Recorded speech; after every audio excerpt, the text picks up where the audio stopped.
Hi, welcome to my blog.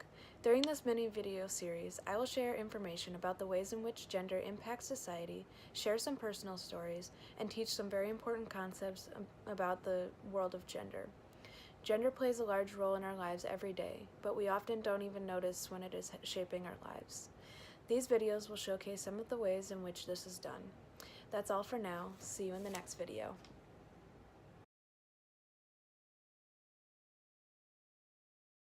Hi, it's me again. In this video, I want to talk about the ways in which gender influence our lives before we even are born.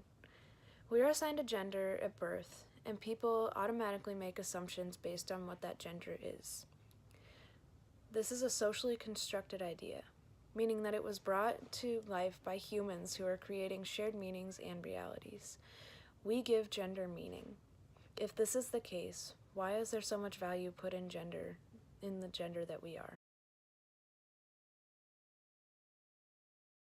My last video left you to think about the question, why is there so much value put on the gender that we are assigned at birth?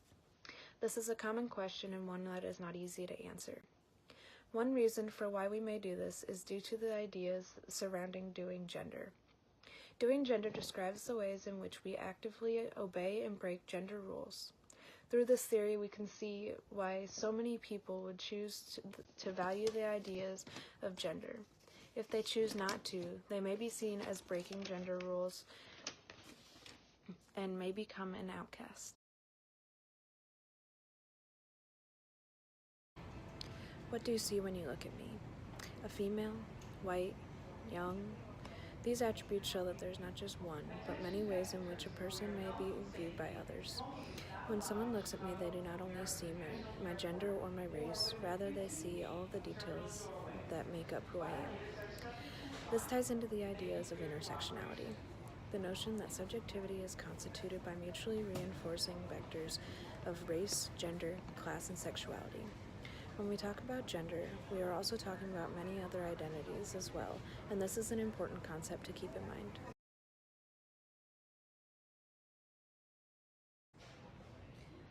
A personal story that I have about the inequality that I have faced within my own life when it comes to gender would be in the workplace that I am a part of.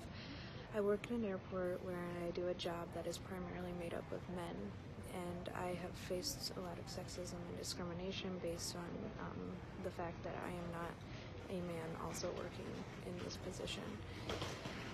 When I first started this position, an example of something that I faced was a woman told me that I should not be doing the work that I am because that is work for a man, and that I needed to switch my job in order to fulfill the role of what a woman should be doing in life.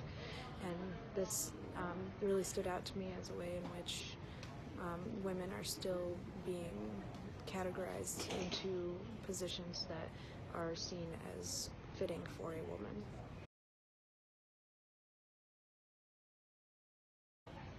We live in a world in which we are striving for equality for all people, yet we still have not reached that point. We still face sexism, androcentrism, and subordination in today's world.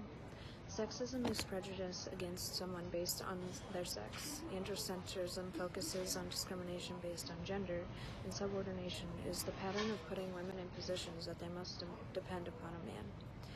These three forms of inequality show us the ways in which equality is still alive and well within our society today.